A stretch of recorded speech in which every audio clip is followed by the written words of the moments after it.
Hello hi guys. ഇന്ന് trap എന്നുള്ള ഒരു സിനിമയെ പറ്റിയാണ് പറയാൻ പോകുന്നത്. മനോജ് നൈറ്റ് ശ്യാമളൻ സംവിധാനം ചെയ്ത സിനിമയാണ്. ഡയറക്ടർ ഇതുപോലെ ഞാൻ കാണുന്ന സിനിമകൾ നിങ്ങളുമായിട്ട് പങ്കുവെക്കുന്നല്ലാതെ ഒരു സിനിമാ ഭ്രാന്തനൊന്നുമില്ല.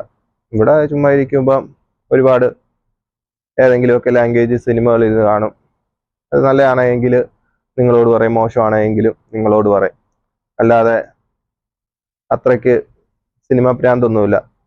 അങ്ങനെ ഒരു സിനിമയുടെ പേര് കേട്ടു, ട്രാപ്പ് എന്ന്. അത് നമ്മുടെ ബേപ്പൂർ സുൽത്താൻ്റെ ചാനലിൽ കൂടെ കേട്ടതാണ്. അന്നേരമാണ് ഈ പേര് ഞാൻ കേൾക്കുന്നത്, മനോജ് നൈറ്റ് ശ്യാമള എന്ന്. പക്ഷേ ആ പുള്ളിയുടെ സിനിമ ഞാൻ ഇതിനു മുമ്പ് കണ്ടിട്ടുണ്ട്. പക്ഷേ ഡയറക്ടറെ പറ്റിയൊന്നും ഞാൻ വലിയതായിട്ട് തിരക്കാറൊന്നുമില്ല. നല്ലൊരു മലയാള സിനിമയിലെ ഡയറക്ടർമാരെയൊക്കെ നമ്മൾക്ക് പരിചയമുള്ളൂ. അതും അങ്ങനെ നോക്കിക്കണ്ട ഒരു സിനിമയാണ്. ഒരു വൺ ടൈം വാച്ചബിൾ ആയിട്ടുള്ള ഒരു മൂവി. അതല്ലാതെ അതിൽ പ്രത്യേകിച്ചൊന്നും ഇല്ല. ഇതിന്റെ ട്രെയിലർ കണ്ടു കഴിഞ്ഞാൽ തന്നെ നിങ്ങൾക്ക് ഇതിന്റെ ട്വിസ്റ്റും കാര്യങ്ങളും എല്ലാം മനസ്സിലാവും. എനിക്ക് ഈ സിനിമയുടെ എക്സിക്യൂഷനോ കാര്യങ്ങളോ ഒന്നും അല്ല ഇഷ്ടപ്പെട്ടത്. ഇതിന്റെ ആ ഒരു പ്ലോട്ടാണ് ഇഷ്ടപ്പെട്ടത്. വേറെ എല്ലാം ഒരു ക്ലീശേ സാധനങ്ങളെല്ലാം ഉണ്ട്.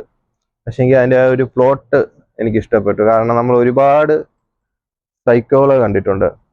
ഒരു ഫാമിലി മാൻ ആയിട്ടുള്ള ഒരു സൈക്കോയെ കാണണമെങ്കിൽ പകൽമാന്യനായിട്ടുള്ള ഒരു സൈക്കോ. ഒരാൾക്ക് പോലും, ഒരു കുഞ്ഞുങ്ങൾക്ക് പോലും സംശയം തോന്നത്തില്ല ഇതൊരു സൈക്കോ ആണെന്ന് സംശയം തോന്നാത്ത വിധത്തിൽ കൈകാര്യം ചെയ്ത് ആൾക്കാരെ പറ്റിച്ച് വർഷങ്ങളായിട്ട് കൊല ചെയ്തുകൊണ്ടിരിക്കുന്ന ഒരു ആളുടെ പറ്റി നമുക്കറിയണമെങ്കിൽ ഈ സിനിമ കണ്ടു കഴിഞ്ഞാൽ മനസ്സിലാവും. ഇങ്ങനെ സൈക്കോകൾ ഉണ്ടോ എന്ന് നമുക്ക് തോന്നിപ്പോ. ആ ഒരു പ്ലോട്ട് അല്ലാതെ ഇതിൽ വരുന്ന ട്വിസ്റ്റോ കാര്യങ്ങളോ എൻഡിങ്ങും അത്ര ഓക്കെ അല്ല.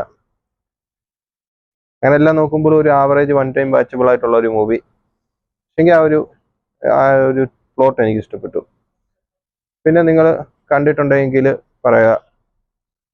ഈ ഡയറക്ടറെ പറ്റി നിങ്ങൾ ആദ്യമായിട്ട് കേൾക്കുന്നതെങ്കിൽ കാണുക. ഇതൊരു ഇന്ത്യൻ വംശജനായിട്ടുള്ള നമ്മുടെ തമിഴ്നാട്ടിലുള്ള ഒരു ആളാണെന്ന് ഞാൻ പിന്നെ ഇപ്പം നോക്കുമ്പോൾ അറിയുന്നുണ്ട്.